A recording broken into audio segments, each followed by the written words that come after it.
Hello everyone, welcome back to my YouTube channel. This is Navneet और in today's lecture I'm going to tell you some important facts regarding projectile motion. तो ये जो trajectory होती है, ये जो projectile motion होता है, इसके बारे में हम कुछ इंपॉर्टेंट फैक्ट्स के बारे में जानेंगे आज के वीडियो में. Today's video is all about important facts regarding projectile motion. ये सब छोटी छोटी बातें हैं बट काफ़ी इंपॉर्टेंट है आपको न्यूमेरिकल सॉल्व करने में या जो अच्छे लेवल के न्यूमेरिकल्स होते हैं उनको अंडरस्टैंड करने में, उनको सॉल्व करने में काफ़ी हेल्पफुल होंगी. ये छोटी छोटी बातें अगर आपको नहीं पता होती हैं तो जो अच्छे टाइप के न्यूमेरिकल्स, अच्छे कॉम्पिटिटिव एग्जाम्स में जो न्यूमेरिकल्स पूछे जाते हैं इसमें आपको प्रॉब्लम हो सकती है. Okay, so the first point is, first of all पहले हमको ये पता होनी चाहिए कि हम स्पीड अगर किसी पर्टिकुलर पॉइंट पे हमको जैसे मान लो let us suppose at this particular point अगर हमको यू एक्स पता है, सॉरी वी बोलते हैं, यू को हम अगर यू ये दिया हुआ है तो यू एक्स ये होता है यू कोस थीटा और यू साइन थीटा ये यू वाई होता है. तो लेट अस सपोज किसी पर्टिकुलर पॉइंट पे जो स्पीड है वो वी है, तो इसका जो एक्स कंपोनेंट होगा वो वी एक्स होगा और वाई कंपोनेंट वी वाई होगा और यहाँ पे जो स्पीड होगी वो वी होगी. ठीक है, ऐसे कुछ दिया होगा हमको. ठीक है, मतलब किसी भी पर्टिकुलर पॉइंट पे ट्रैजेक्टरी पे यहाँ पे स्पीड v है तो जो x डायरेक्शन में कंपोनेंट होगा वो वी एक्स होगा और y डायरेक्शन में होगा वी वाई होगा और हम इसको अल्फ़ा बोलते हैं. लेट अस से अल्फ़ा. ठीक है, तो यहाँ पे जो वी एक्स होगा, जो पॉइंट नंबर 1 है हमारा, वो वी एक्स हमारा होगा वी कॉस अल्फ़ा और वी वाई जो होगा वी साइन अल्फ़ा. ओके, तो जो वी एक्स होगा वो V cos alpha, V Y होगा वी साइन अल्फ़ा. सपोज़ आपको इस पर्टिकुलर पॉइंट पे वी एक्स दिया है और वी वाई दिया है और आपसे पूछ लिया कि अल्फ़ा बताओ, तो ये मतलब बेसिक चीज़ है बट आपको पता होनी चाहिए. तो यहाँ पे अल्फ़ा बताने के लिए हम टैन यूज़ करेंगे. ठीक है, तो यहाँ पे जो टैन अल्फ़ा होगा, tan alpha is equal to V Y by V X. Okay, अगर इस ट्राइंगल में हम बात करें दिस विल बी परपेंडिकुलर, तो tan alpha is equal to what, perpendicular divide by base, तो V Y is equal divide by V X और V Y कितना है V sign alpha divide by V cos alpha. V cancel, यहाँ से verify भी कर सकते हैं बट आपको ये साइन अल्फ़ा कॉस अल्फ़ा नहीं दिया होगा. जब न्यूमेरिकल्स में बोलेगा इस पर्टिकुलर पॉइंट पे इस प्रोजेक्टाइल मोशन में किसी पार्टिकल का जो एक्स कंपोनेंट ऑफ वेलोसिटी है वो वी एक्स है और Y component of velocity V X है. सपोज वी एक्स हमारा दिया हुआ है 10 और हमारा जो वी वाई दिया हुआ है वो दिया हुआ है 5. अब हमें बताना है कि ये एंगल अल्फ़ा क्या होगा, तो क्या निकालोगे आप, tan alpha is equal to V Y 5 and V X 10 that is 1/2. So the alpha will be tan inverse 1/2. तो ये आपको पता होनी चाहिए. दूसरा फैक्ट क्या होता है, time of ascending is equal to time of descending.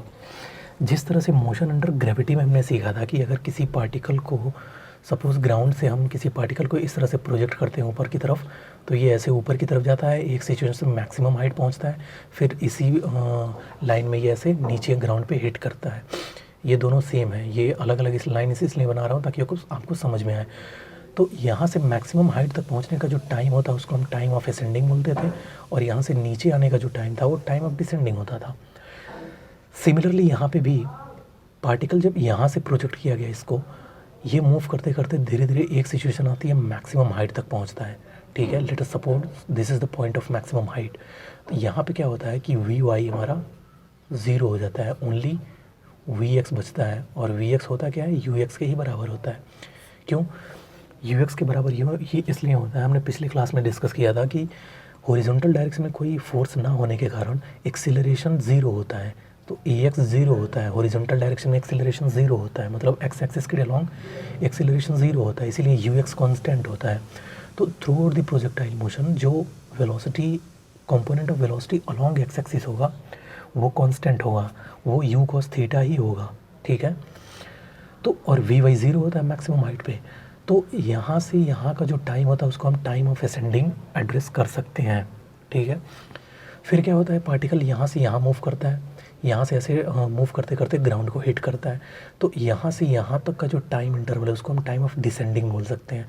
तो लेट अस सपोज अगर मैं इसको पॉइंट ऑफ पी बोलता हूँ, पॉइंट ऑफ प्रोजेक्शन, और इसको मैं पॉइंट ऑफ बी बोल देता हूँ समथिंग, और इसको हम पॉइंट ऑफ सी बोल देते हैं। तो यहाँ पे जो time taken from P to B is equal to time taken from B to C. ये प्रोजेक्टाइल की, सिंपल प्रोजेक्टाइल की प्रॉपर्टी होती है, ठीक है। तो मतलब time of ascending is equal to time of descending, मतलब यहाँ से यहाँ जाने का टाइम और यहाँ से यहाँ जाने का टाइम इक्वल होता है। इसी बेसिस पे हमने टाइम ऑफ फ्लाइट भी पिछली वीडियो में कैलकुलेट किया था। अगर आपने वीडियो नहीं देखा है तो जाके देखो, टाइम ऑफ फ्लाइट कैसे कैलकुलेट करते हैं। हमने मैक्सिमम हाइट और रेंज भी कैलकुलेट किया था। और ये जो होता था हमारा दिस मच, ये हॉरिजॉन्टल रेंज होता था यहाँ से यहाँ, ठीक है। और ये जो हाइट होती थी वो मैक्सिमम हाइट होती थी। ये सब हमने कैलकुलेट किया था। तो ये हो गया point number 2, time of ascending is equal to time of descending. Point number 3 क्या है? पॉइंट नंबर 3 ये कहता है कि सपोज़ ये कोई पॉइंट है, ठीक है। मैं इसको पॉइंट कुछ भी कह लेते हैं, पॉइंट ए मान लो कह लेते हैं, ठीक है।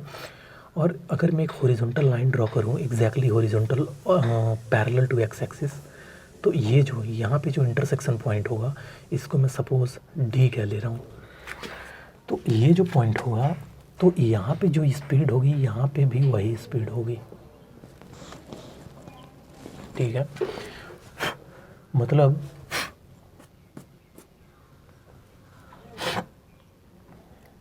तो यहाँ पे जो स्पीड होगी वो भी वही स्पीड यहाँ पे होगी। मतलब क्या करना आपको, ये जो ट्राजेक्टरी है अपना प्रोजेक्टाइल का, यहाँ से इस पॉइंट से एक हॉरिजॉन्टल लाइन ड्रॉ करनी है अलोंग एक्स एक्सिस। यहाँ जिस ट्राजेक्टरी को हॉरिजॉन्टल लाइन जिस पॉइंट पे कट करेगी, ये पॉइंट और ये पॉइंट, इन दोनों पे स्पीड बराबर होगी। मतलब यहाँ पे v और यहाँ पे v दोनों इक्वल होंगे। और इसका जो y कंपोनेंट होगा इधर की तरफ होगा और x कंपोनेंट इधर की तरफ होगा। तो x कंपोनेंट हमेशा u cos थीटा इक्वल ही होता है हमेशा। तो y कंपोनेंट क्या होगा, इसी के बराबर हो जाएगा vy, क्योंकि ये तो बराबर है और ये तो सेम ही रहने वाले हैं। तो ये और ये क्या होंगे, इक्वल होंगे। मतलब क्या कि इस हॉरिजॉन्टल लाइन के अलोंग जितने भी पॉइंट्स, 2 पॉइंट्स होंगे, एक ये पॉइंट होगा एक ये पॉइंट होगा ट्राजेक्टरी पे। तो इस पॉइंट पे सारी, चाहे वो एक्स कंपोनेंट हो, वाई कंपोनेंट हो या टोटल स्पीड हो, ये सब इक्वल होते हैं। सारे स्पीड्स आपस में इक्वल होते हैं। मैग्नीट्यूड की बात कर रहा हूँ मैं, स्पीड बोल रहा हूँ, वेलोसिटी नहीं। ये वेलोसिटी ऑपोजिट होगा, ये वी वाई बिल्कुल ऑपोजिट होगा, ये सेम डायरेक्शन में होगा और वी इधर होगा टेंजेंशियली और यहाँ पे वी टेंजेंशियली होगा। लेकिन स्पीड मतलब velocity, magnitude of velocity equal होगा। तो ये मतलब speed at A is equal to speed at D. ये थर्ड पॉइंट है, ठीक है। तो ये सब ठीक है। तो ये कुछ बेसिक इम्पॉर्टेंट फैक्ट्स थे प्रोजेक्टाइल मोशन के जो आपको पता होने चाहिए थे, ठीक है। और भी जितने भी फैक्ट्स कुछ और भी निकलते हैं तो हम बाद में बीच बीच में न्यूमेरिकल्स में डिस्कस कर लेंगे। फ़िलहाल ये जो प्रॉपर्टीज़ हैं ये आपको पता होनी चाहिए, ठीक है। इस प्रॉपर्टी की मदद से हम बहुत सारे न्यूमेरिकल्स कर सकते हैं। अच्छा, एक चीज़ और, फोर्थ पॉइंट क्या होगा? फोर्थ पॉइंट है कि जैसे देखो हमने बोला कि ये एंगल अल्फ़ा था हमारा, ठीक है।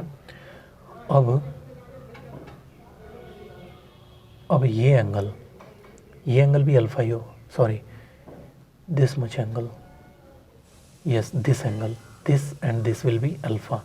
क्यों? क्योंकि सिंपल है, यू एक्स भी सेम है, यू कॉस थीटा और यू कॉस थीटा सेम है, वी वाई भी सेम है, तो बीच, और ये वी भी सेम है, तो बीच का एंगल भी क्या होगा, अल्फ़ा सेम ही होगा।